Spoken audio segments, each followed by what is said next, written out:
A Great Argead Saga Alexein, Alexander the Great. Volume 1, Telesias, The War Dance. By Naki. A new episode every single day. Episode 33, Athenian Envoy's Gambit. Day 3, the Royal Palace of Pella, Macedonia. Callisthenes arrived not at the height of the chaos, but in the immediate, jagged aftermath.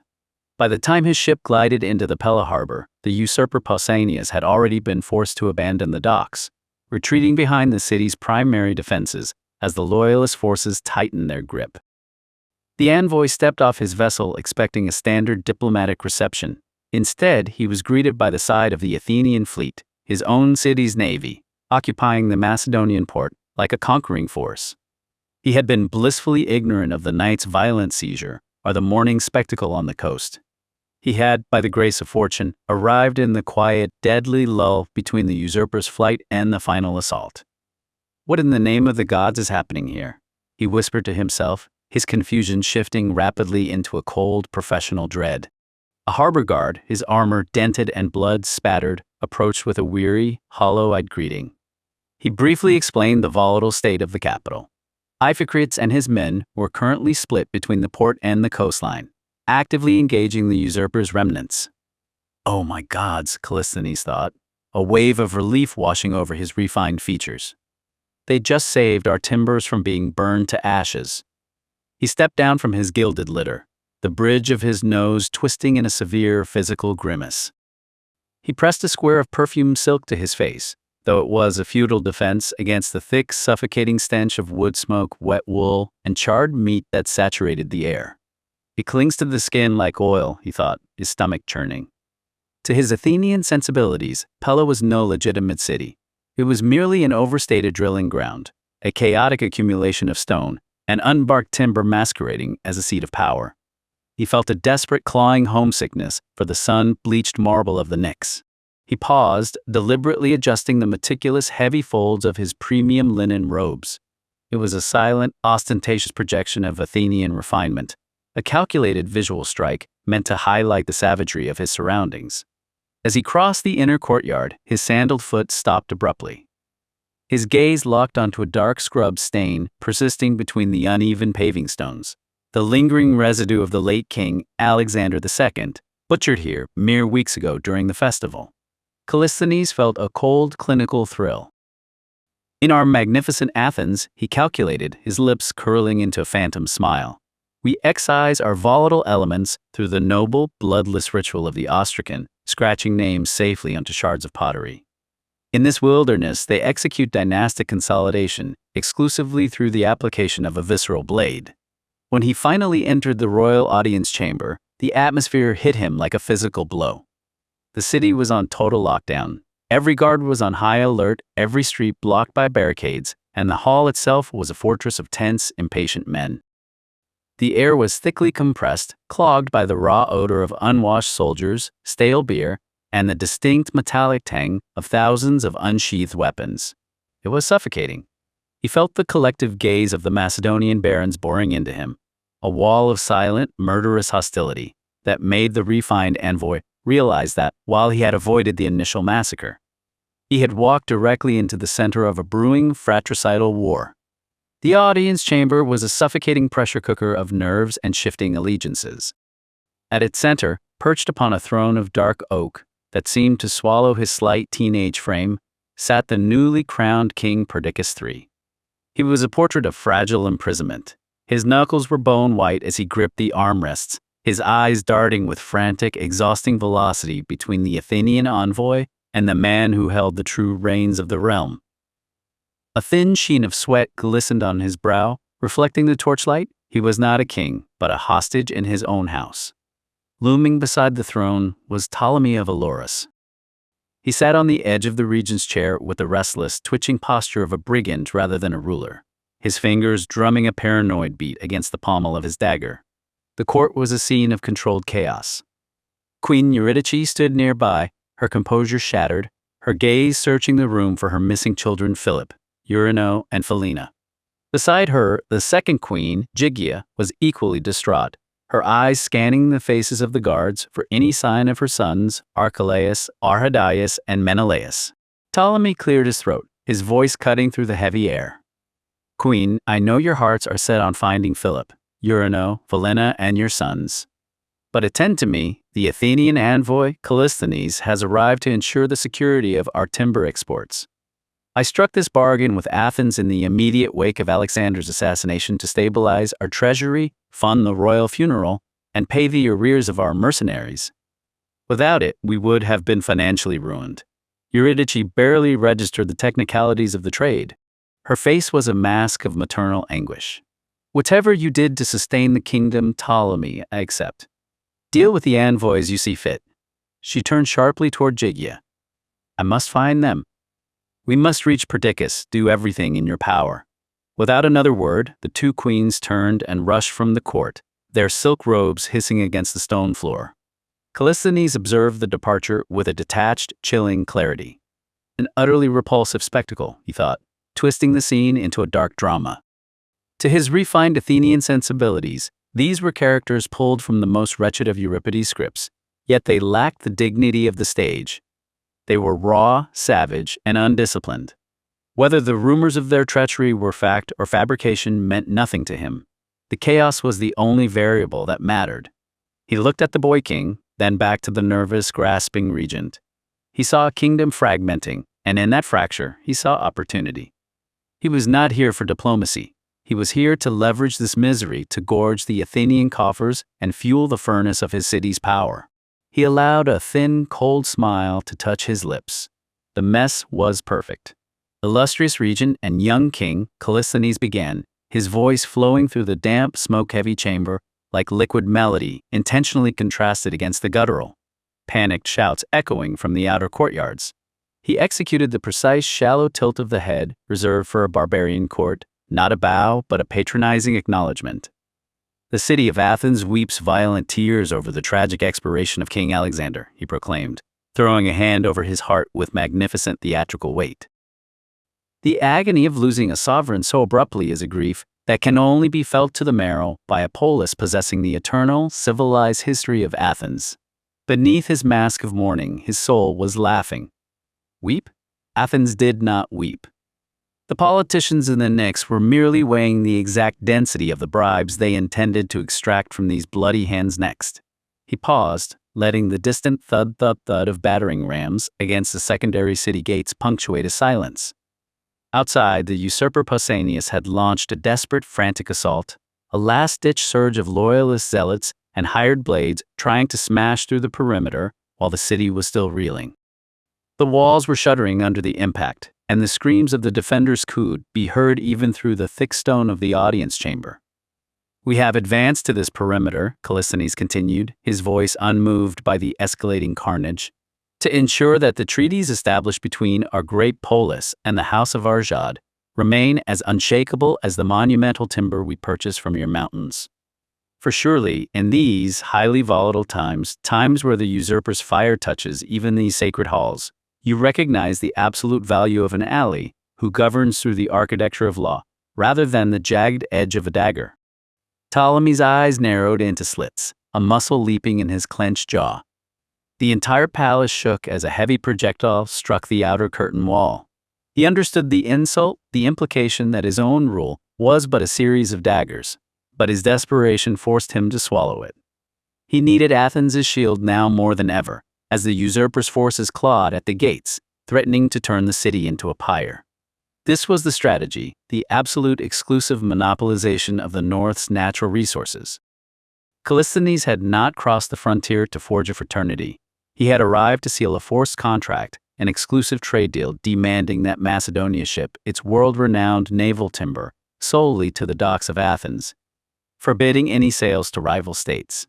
The Athenian shipyards were starving for the silver fir and oak required to rebuild their hegemony, and Callisthenes' objective was to keep Macedonia at a precise threshold of vulnerability, stable enough to serve as a defensive buffer against the usurper's chaos, yet structurally weak enough to remain a captive colony for the Athenian fleet. "General Iphicrates and his formidable fleet have secured the coast and the docks," Callisthenes added, letting the silken threat hang in the humid air like a poised blade, oblivious to the plumes of black smoke beginning to drift past the high windows. The general vividly remembers the bonds of brotherhood he exchanged with the late King Amyntas. He stands ready to defend your borders against this current insurrection, provided, of course, that this covenant of exclusive supply never suffers a single heartbeat of interruption. Not one log of Macedonian fur must find its way to any port but the Piraeus. He knew well that Iphicrates had not sailed merely to protect purchased timber. The general was there to ensure the forest itself did not burn in the chaos, guaranteeing that Athens' future remained untouched by the current civil inferno. A low, guttural growl rippled through the Macedonian barons. The scraping of bronze against leather echoed as their hands moved instinctively to their sword hilts, their eyes fixed on the chamber doors as the sounds of the usurper's assault intensified. To be forbidden from trading their own wealthiest resource while their city walls were being pounded into dust was a bloodless conquest, an economic chokehold applied while they bled.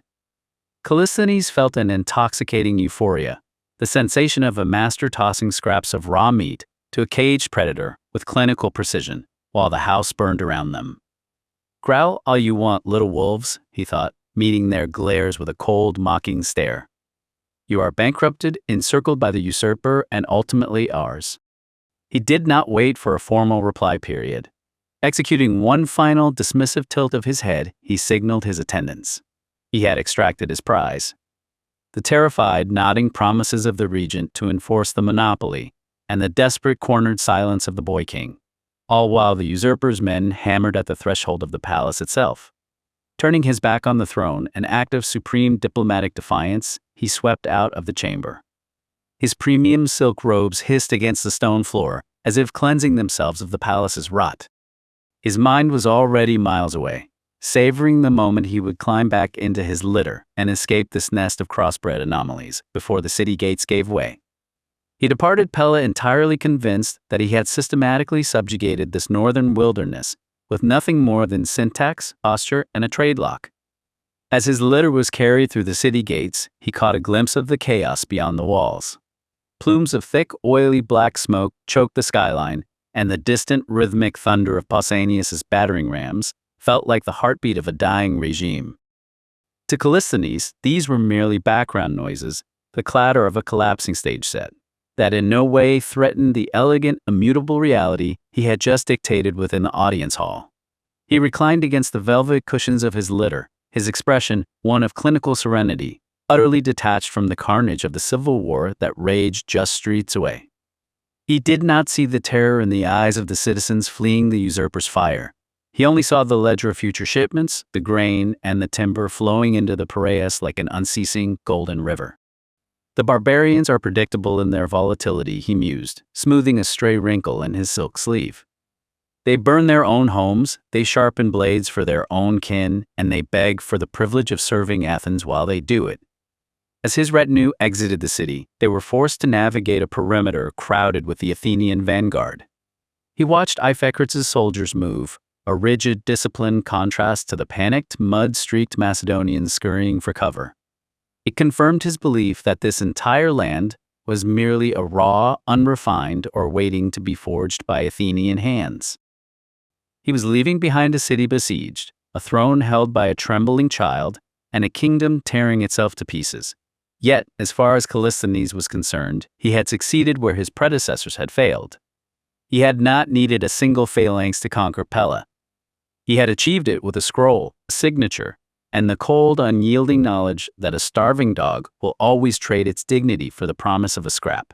He leaned back, closing his eyes to the smoke, already drafting the report he would deliver to the assembly. A masterpiece of diplomatic theft that would leave the Knicks breathless. As Callisthenes exited the palace gates, his path was abruptly cut off.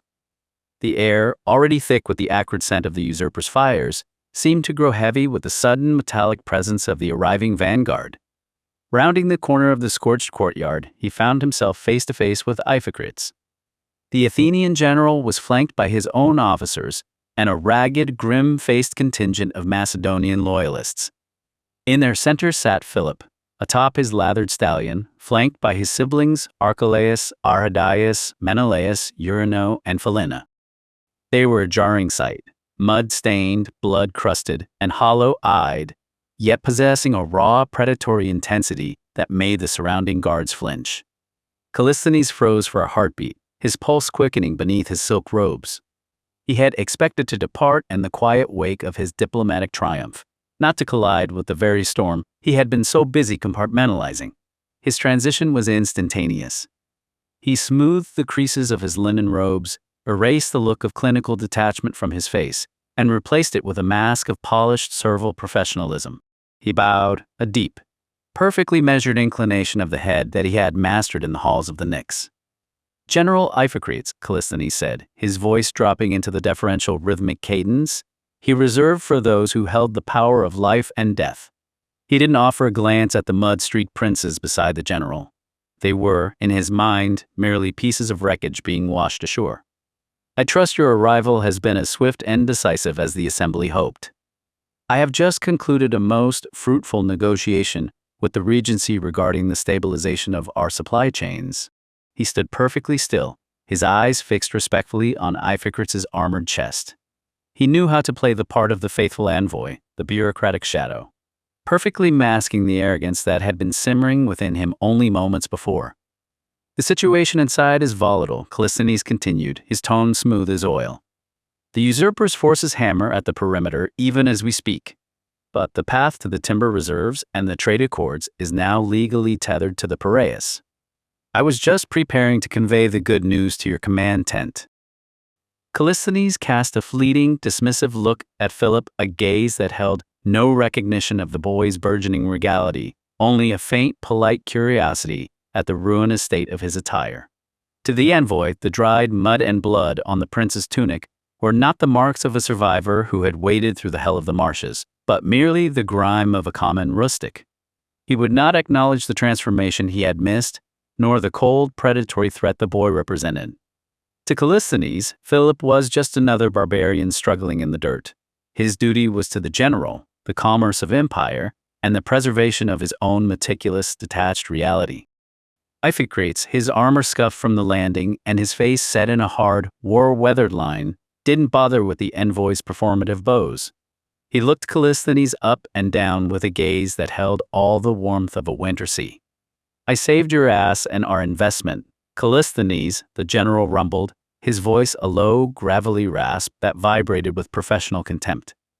"I moved before the usurper's fires turned our timber into ash. You were playing with ink? I was playing with iron." Philip sat motionless in the saddle, his hands white-knuckled against the reins. He caught the subtle exchange, the way the envoy's eyes flickered with calculated disdain, and he felt a sudden sharp clarity pierce through his exhaustion. He looks at me and sees a peasant, Philip thought, his pulse slowing to a steady, predatory rhythm.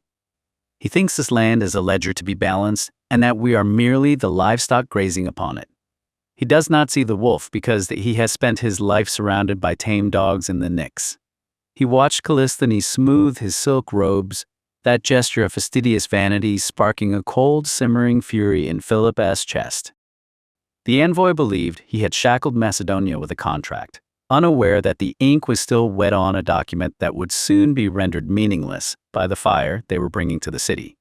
Let him keep his illusions, Philip mused, the muscles in his jaw tight. Let him think he has purchased our future with his clever syntax. He is looking at a mud-stained boy, but he is missing the fact that I am the one who has survived the dark. When he finally realizes what he has traded for, he will find that I am not a timber merchant's puppet. I'm the fire that burns the forest down. The prince didn't shift his gaze or betray his thoughts with a single twitch. He remained silent, a mask of stillness, while the Athenian general and his lapdog of a diplomat sparred, observing the arrogance that would eventually be the very thing to undo them both. The chamber was no longer an administrative hall. It had become a tomb of failed ambition. Outside, the rhythmic, thunderous cadence of Theban spears hitting stone, a sound that echoed like the locking of a cage, vibrated through the floorboards. Pausanias sat in the center of the debris, his fingers tracing the edge of a map that was now little more than a record of his own ruin. The port was lost. The fleet was anchored in the harbor like a dagger aimed at his throat. And the royals, the very blood he had intended to spill in the dark, had returned on the tide, escorted by the iron-fisted might of Athens. "Am not just losing a throne," he thought, his pulse stuttering against his ribs like a trapped bird. I am being erased. He looked toward the arrow slit. The sky was an unforgiving, pale gray, and the distant, orderly shouts of Iphicrates' troops drifted on the wind. He could hear the Athenian general's men, moving with the terrifying clockwork efficiency of a machine that did not know how to brake. He leaned back, his eyes darting to the heavy oak door. He could feel the eyes of his own remaining captains upon him, men who were looking at him not as a king, but as a condemned man waiting for the executioner. They want me to die here, he realized, the cold, sharp truth slicing through his panic. They are waiting to see if I will offer them a way out, or if I will lead them into the fire. He stood, his legs trembling with a fatigue that felt more like a soul-deep surrender. He walked to the window. Below, the city was a churning, chaotic mess of smoke and rebellion, and in the distance he saw the glint of the Athenian ships, their hulls glistening with the timber of the very forest he had once called his own. I cannot fight the sea, he whispered to himself, his voice a jagged, broken rasp. And I cannot win against a city that has decided I am a ghost.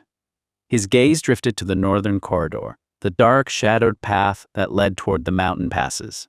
It was a route of exile, a path that led away from the crown and into the anonymity of the wilds. To take it was to admit defeat, to strip himself of the purple and become a scavenger in the hills. But to stay is to invite the sword. He gripped his dagger, his knuckles white against the dark, worn leather of the hilt. A grim, hollow resolve settled in his chest, heavy as lead. I will not die in this room, he decided, his eyes hardening into a mask of cold, tactical malice. I will not be the martyr they expect. If they want this throne, they will have to drag it through the ash of what remains. He turned to the room, his voice steady, stripped of all emotion. Gather the rear guard, he commanded, his eyes scanning his officers with a look of predatory finality. We do not retreat to the pass. We set the palace ablaze. If I am to be remembered, let it be by the light of the fire I leave behind for them to inherit. The royal palace of Pella, Macedonia. The heavy gates of the inner courtyard groaned as they were thrown open, revealing the bedraggled group.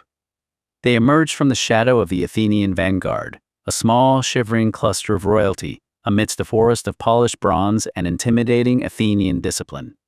Eurydice's breath hitched in her throat, the suffocating fear of the last 48 hours threatening to shatter her remaining composure.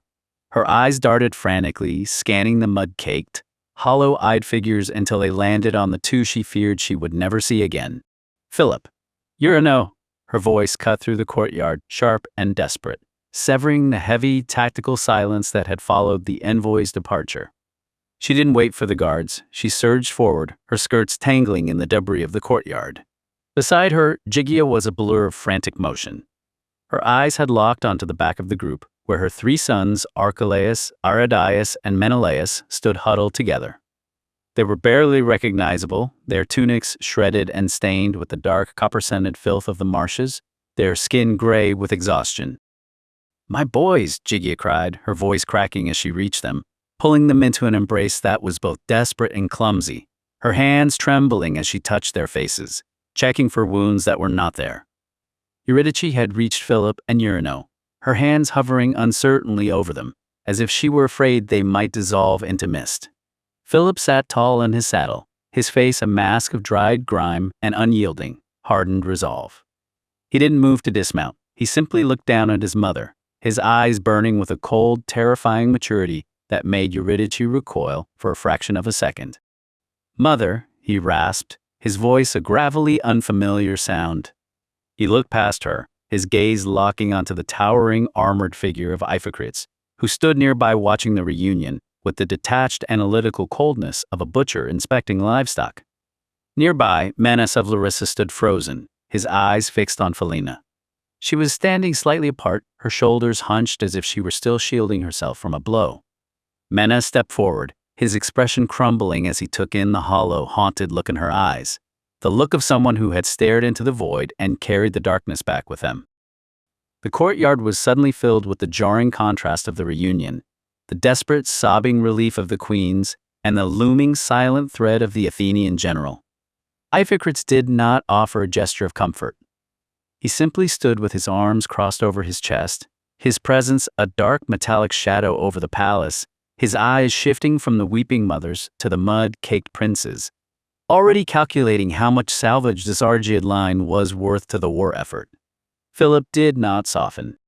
As Eurydice clung to his stirrup, he didn't reach down to soothe her. He kept his hand on the pommel of his dagger, his eyes shifting toward the palace doors, toward the usurper who still drew breath inside. "We are here, mother," Philip said, his voice flat, devoid of the warmth she craved. "But the nightmare is not over. It is only beginning." Euryno stepped forward, her movements stiff, as if her limbs were made of lead. She reached out, placing a cold, trembling hand on Eurydice's arm. Her eyes, usually bright with the promise of the court, were shadowed and distant. "The marsh doesn't leave you, mother," she whispered, her voice a hollow echo of the girl she had been only days ago. "We left pieces of ourselves back there. We can never go back to who we were before." Eurydice gripped her daughter's hand, though the coldness of Euryno's touch sent a shiver through her. She leaned in close, her eyes searching the girl's haunted features. "You are safe now, my heart. You are home. But we must secure this place. Perdiccas is still a prisoner in his own hall. Find him, Euryno. Bring him to us before the usurper's men realize the line is unbroken." Euryno nodded slowly, though her gaze remained fixed on the horizon, toward the dark smoke rising from the palace. "I will bring him," she said, her voice devoid of fear or hope. The two queens turned as one, their attention drawn by the looming, iron-clad shadow of the Athenian commander. They straightened their shoulders, setting aside their maternal terror to face the man who held their kingdom's fate in his gauntlets. "Iphicrates," Eurydice called out, her voice regaining the command of a queen. The Athenian general turned, his expression as unreadable as a bronze mask. Beside him, Menes of Larissa stepped forward, his hand steadying his cloak as he bowed with respectful yet guarded deference.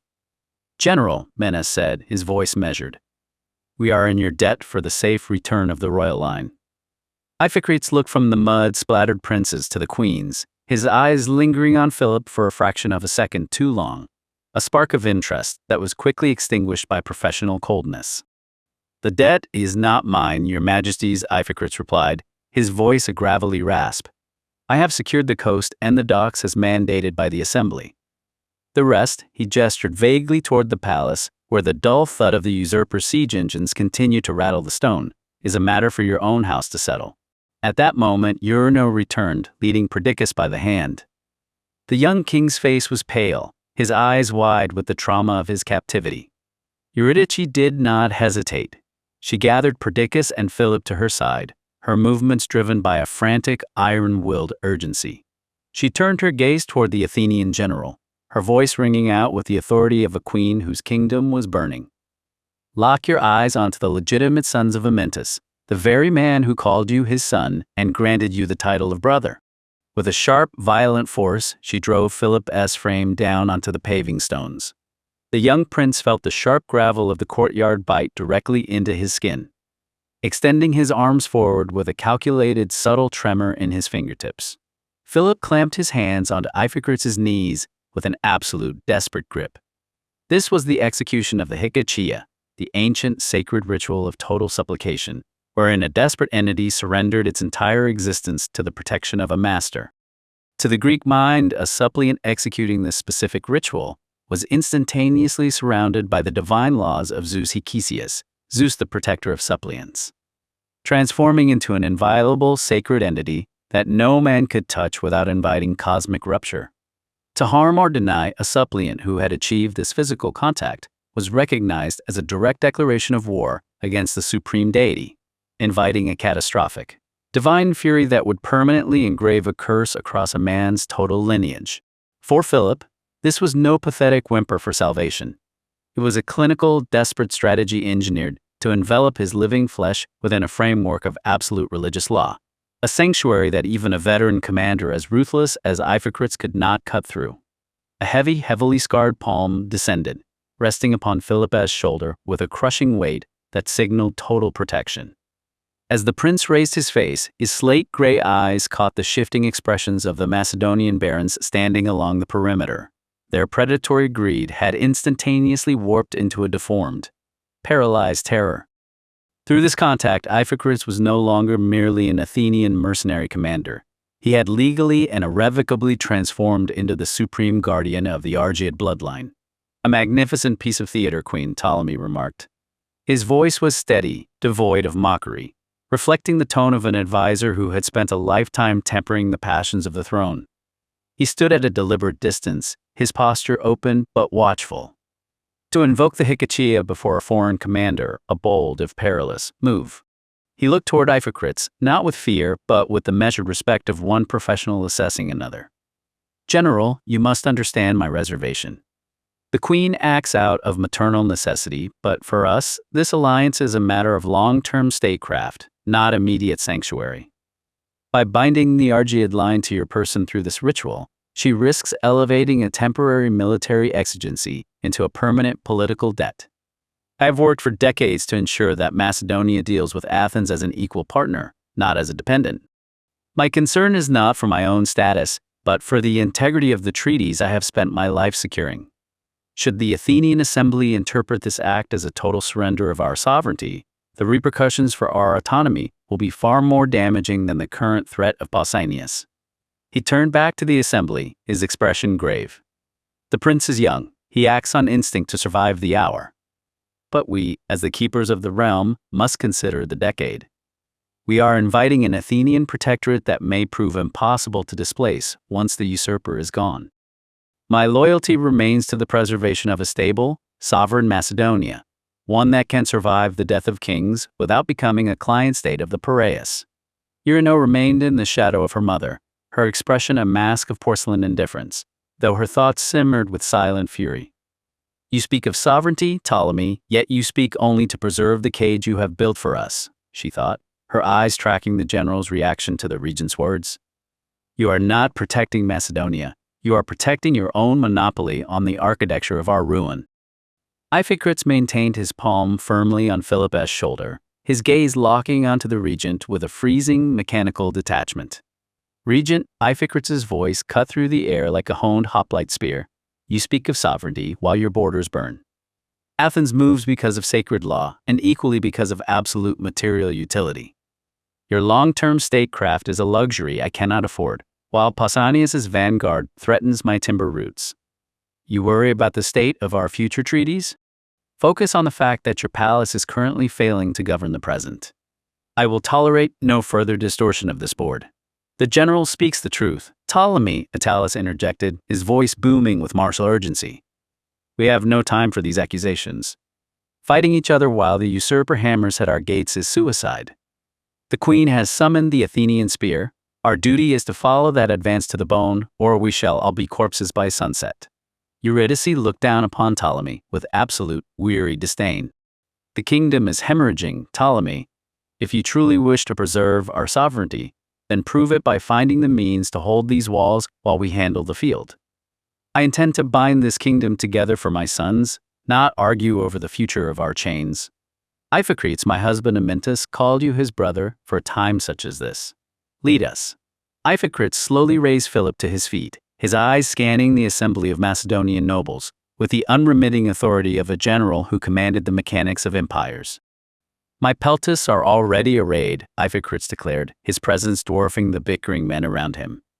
Queen, your treaty shall be executed.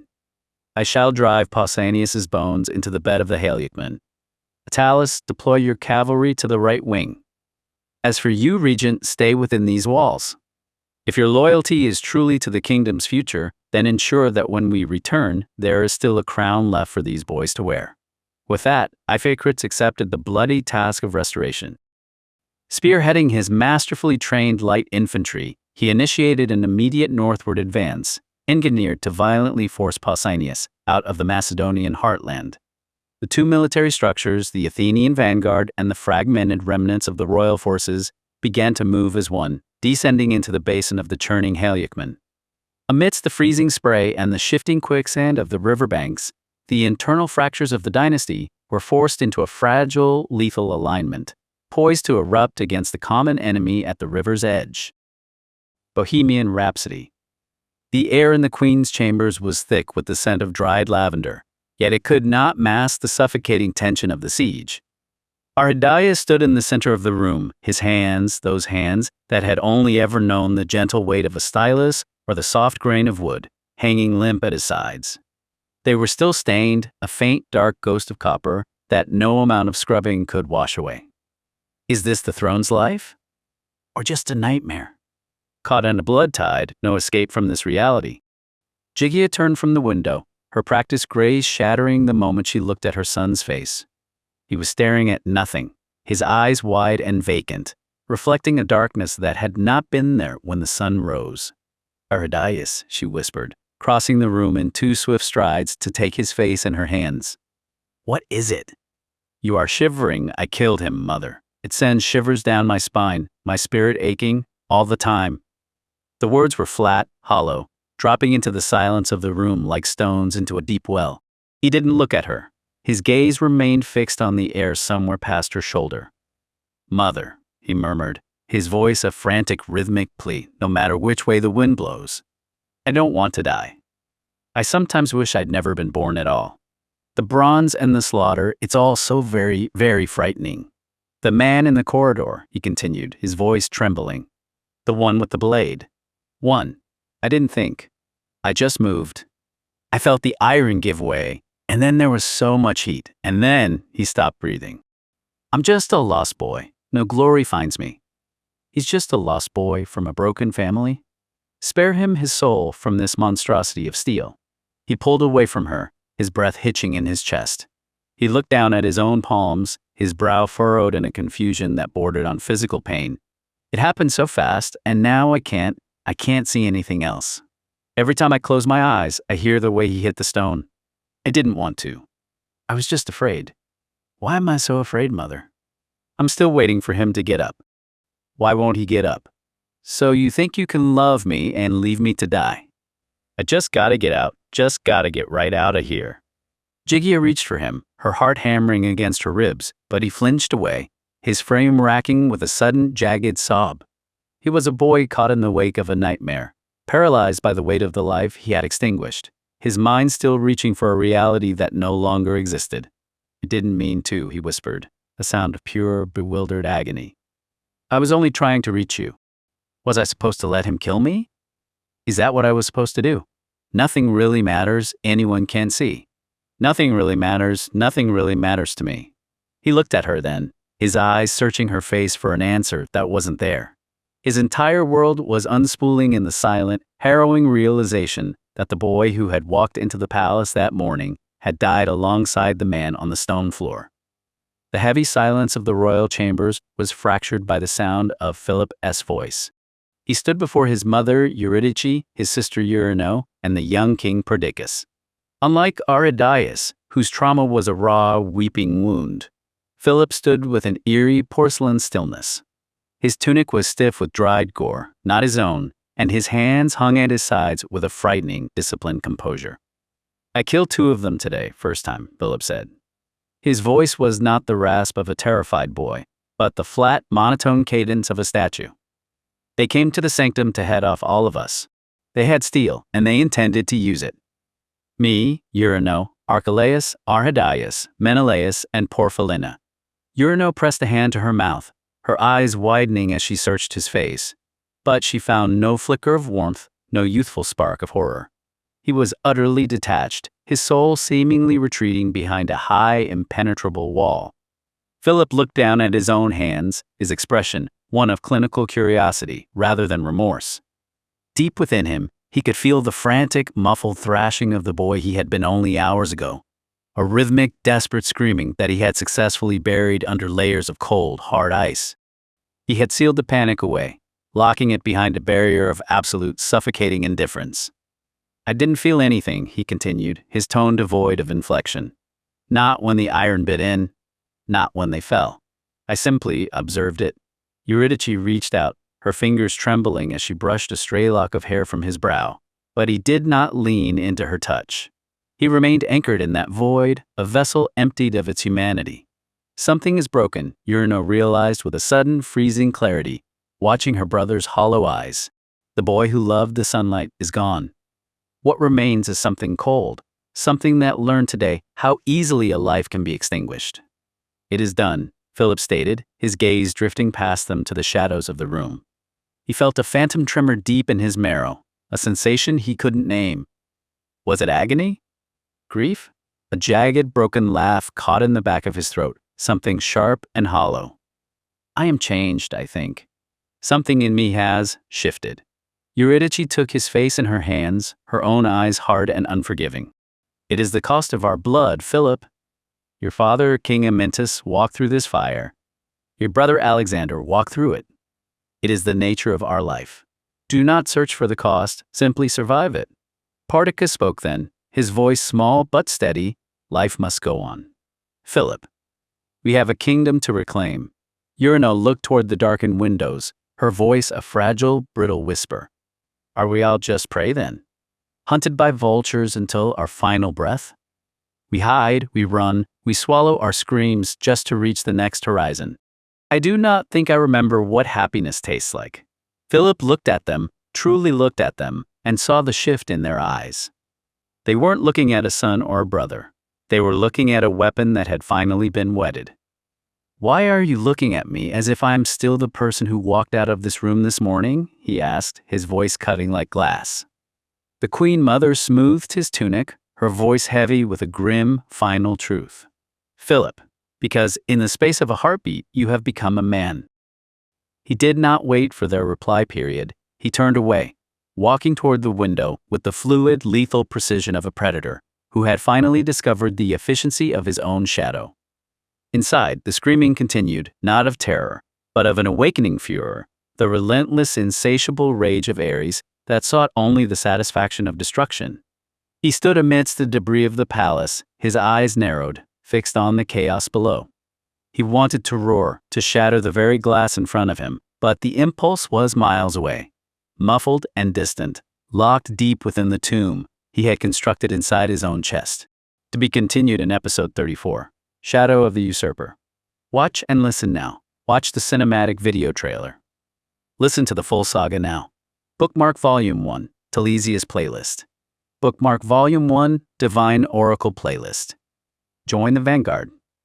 A new episode drops every single day until the epic conclusion of Volume 1.